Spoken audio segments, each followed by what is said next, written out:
Merhabalar kıymetli izleyicilerim ve takipçilerim. Binur'un Mutfağı kanalıma ve mutfağıma hoş geldiniz. Bugün sizler için tam ölçülü, tam kıvamında pazı sarması tarifi paylaşacağım. Bu sarmanın yapımı oldukça kolay. İster sıcak olarak, ister soğuk olarak servis edip afiyetle tüketebilirsiniz.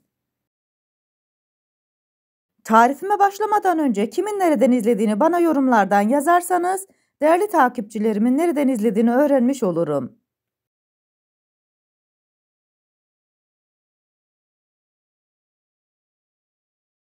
Sizleri daha fazla bekletmeden bu leziz pazı sarmasının tarifine geçiyorum. Herkese iyi seyirler.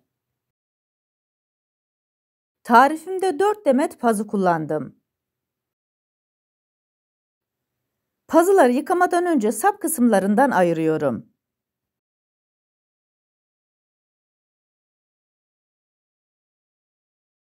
Pazının yaprak bölümünü sap bölümünden ayırıyorum. Çıkartmış olduğumuz sapları da tenceremizin taban kısmına koyacağız. Böylelikle sarmamız tencerenin tabanına yapışmayacak.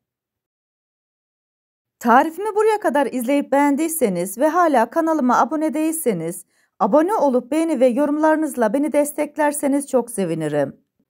4 demet pazıyı bu şekilde yaparak ayırdım. Yaprakları bol suyla yıkıyorum, biraz da sirkeli suda bekletiyorum. Sap kısımlarını da aynı şekilde yıkayıp süzdüreceğim. Pazı yapraklarını haşlamak için tenceremize suyu koyduk. Tamamen kaynamasını bekliyoruz. Kaynayan suyun içerisine pazı yapraklarını koyuyorum.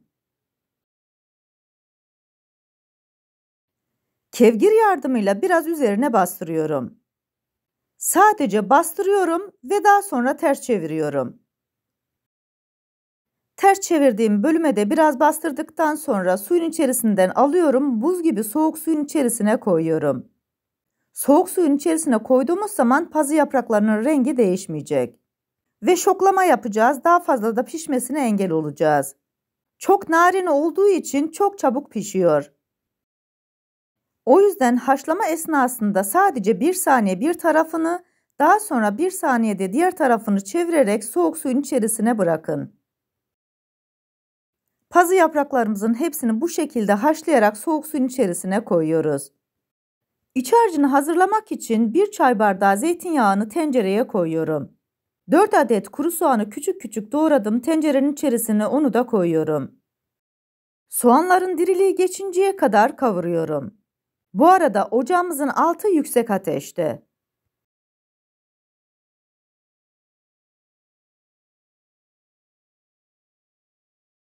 Kavrulma esnasında 1 tatlı kaşığı şekeri koyuyorum. Böylelikle soğanlarımız daha güzel karamelize olacak, daha lezzetli olacak.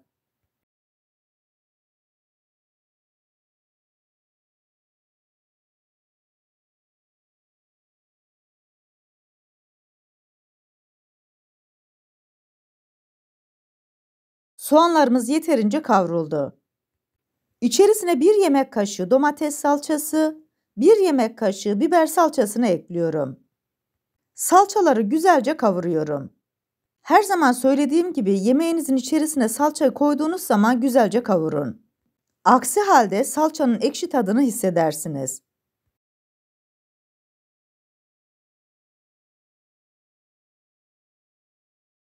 Bu arada 1,5 su bardağı pirincimizi de sıcak suyla ıslattık. Baharatları ekliyoruz. 1 tatlı kaşığı tuz, 1 tatlı kaşığı yeni bahar, 1 çay kaşığı pul biber, 1 çay kaşığı karabiber, 1 çay kaşığı kimyonu ekleyerek bunları da güzelce karıştırıyorum.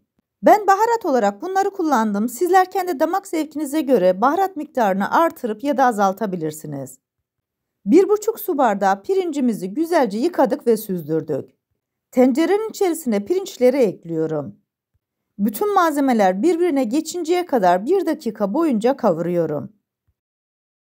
Bu arada tarifimde kullanmış olduğum bütün malzemeleri videomun altındaki açıklama kısmında ölçüleriyle birlikte paylaşıyor olacağım. İsterseniz oradan da bakıp faydalanabilirsiniz. Pişmişlerin üzerine 1 su bardağı soğuk suyu ekliyorum. Şöyle bir suyu karıştırıyorum. Ocağımızın altını kısık ateşe getirdik. Tencerenin kapağını kapatıyorum. Suyu tamamen çekinceye kadar bu şekilde kaynatıyorum.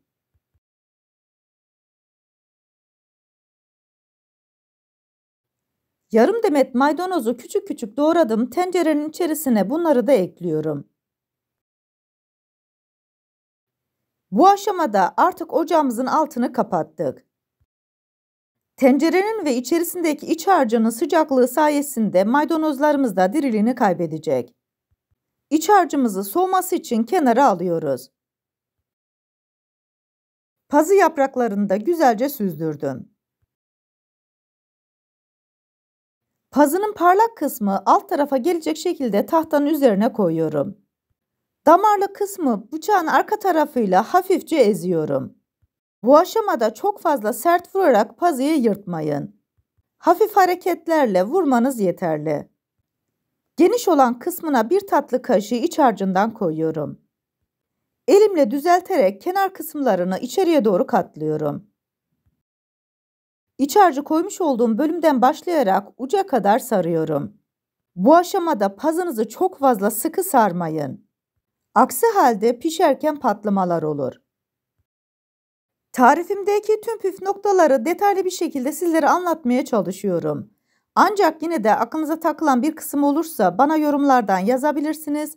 Oradan da elimden geldiğince sizlere dönmeye çalışırım.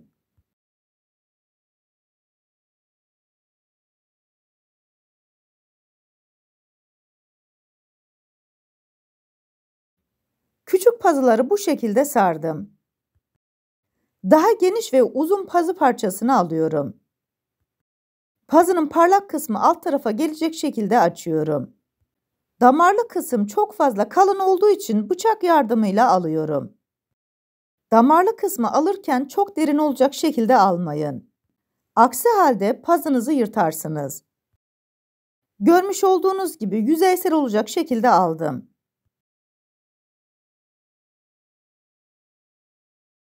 Pazı çok büyük olduğu için iki tarafına da iç harcından koyuyorum. Daha sonra kenar kısımlarını katlayarak pazıyı sarıyorum.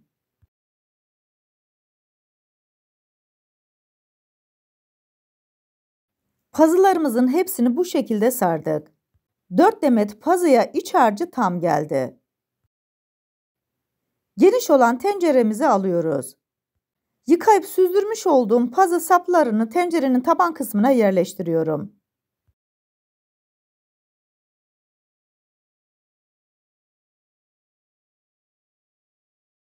Sardığım pazı yapraklarını tek sıra olacak şekilde diziyorum.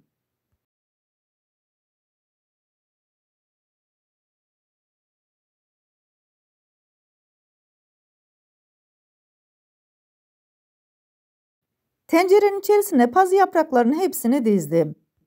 Daha parlak gözükmesi için üzerine biraz zeytinyağı gezdiriyorum. Daha sonra üzerine soğuk suyu ekliyorum. Suyu eklerken sadece üst kısmında suyu görmeniz yeterli. Çok fazla su koymayın, zaten iç harcımız pişmiş durumda. Tencerenin ağız kısmına servis tabağını koyuyorum. Ocağa götürüyorum, kaynayana kadar yüksek ateşte durduruyorum. Sarmamız kaynamaya başladıktan sonra ocağımızın en küçük bölümünü en kısık ateşe getiriyoruz. Tamamen suyunu çekinceye kadar burada pişireceğiz. 20 dakikanın sonunda servis tabağını pazının üzerinden alıyorum. 5 dakikada bu şekilde pişireceğim.